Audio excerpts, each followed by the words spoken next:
Hey guys, how are you?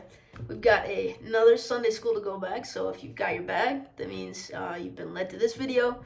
So, thanks for being here again. We're going to take a look at a couple stories today about faith, and I'm going to read something from my computer to you guys. So, this will be kind of a longer video, but I hope you're ready for it. All right, so first we're going to hear a story about a girl named Sally, and to backtrack just a little bit, this month's theme is faith without seeing. So, having faith is believing in something that you might not be able to see, like God. So we believe in God, right? But we can't see God, even though we can feel God sometimes with us in our hearts, and around us all the time. But having faith is knowing that something's out there, and believing it, even though you can't see it with your own eyes. If that makes sense. So we're going to hear a lot more about faith today.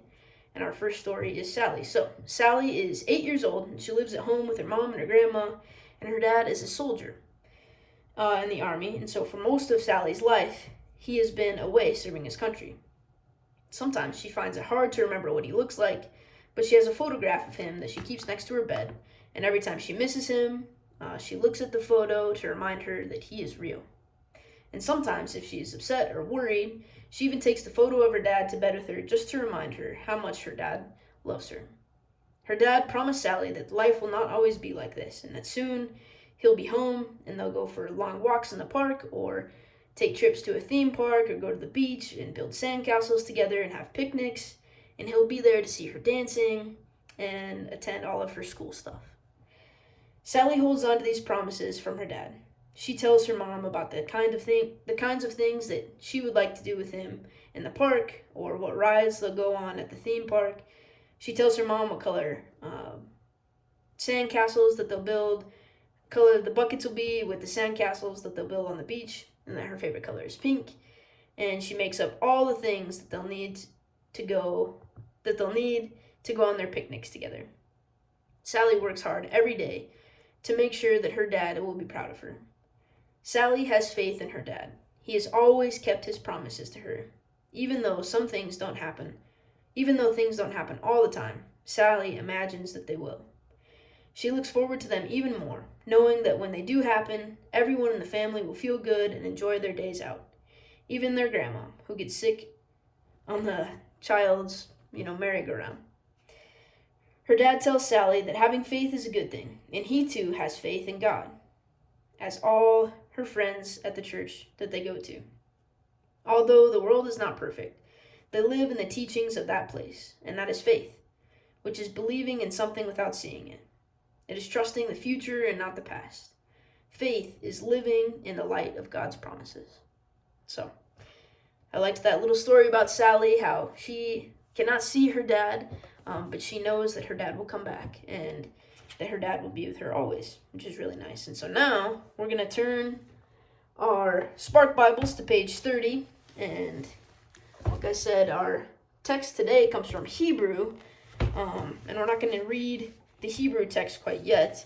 We're going to read a story about faith and about God's promises to a man named Abraham. So if you've got your books open here, you're going to see a purple page with Abraham at the bottom, and lots of stars on it. If you guys know what the stars are, then you're in a good place. God came to Abram and made a promise. Abram, you are very special to me. I will take care of you and give you lots and lots of children and grandchildren and great-grandchildren. But Abram asked God many times, "Are you sure? I don't have any children yet." God thought that Abram needed something more to help him understand, so God took Abram outside and showed him the night sky. He said, "Your family will include as many people as there are stars in the sky." Abram stared up at all those stars. He couldn't begin to count all those twinkling lights. Stars and stars and stars and stars all around him. Abram looked up at the stars and saw God at work, and Abram believed God. Now for another promise, God said to Abram, "You will need a place for you and your huge family to live.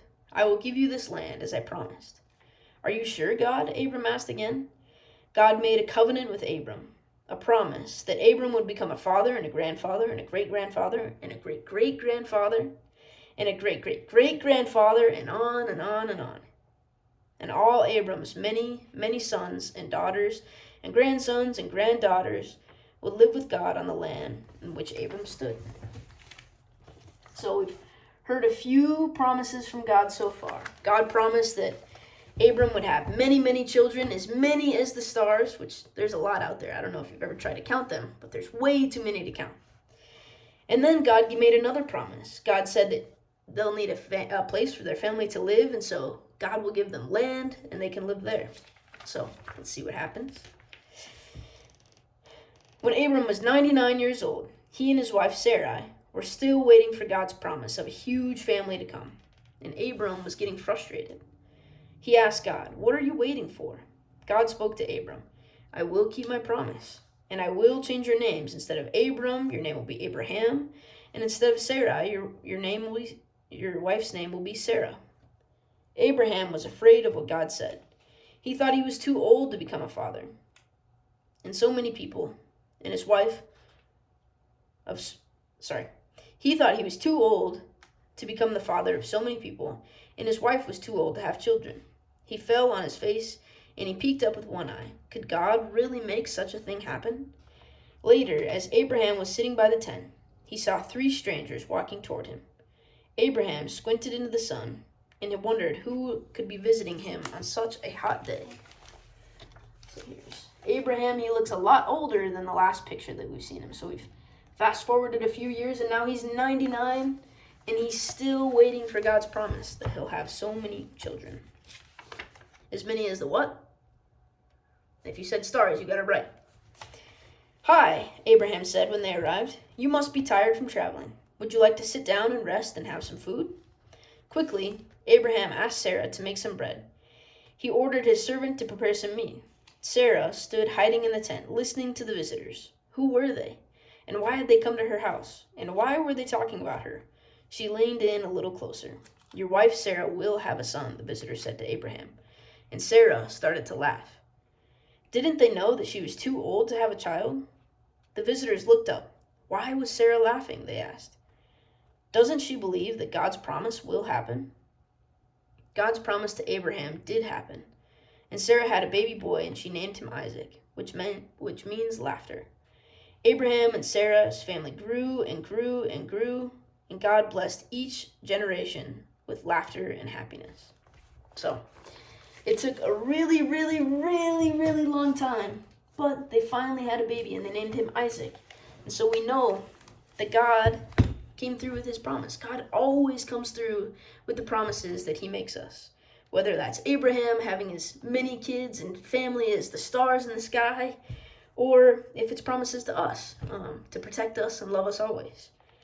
And so, with all of these stories about faith and knowing that the things are out there, even if we can't see them, in our faith in God, I want you guys to think about the promises that your family makes to you, or the promises that you make to other people, and the faith that they have in you, or the faith that you have in other people or in God, that those things will come true. So that's what we're going to talk about throughout the rest of the Sunday School to Go Back, and this is just the beginning. So thanks for tuning in and coming back again this month. We had last month off because it was Vacation Bible School, but we're back and we're ready to go. So I hope you are too. See you later.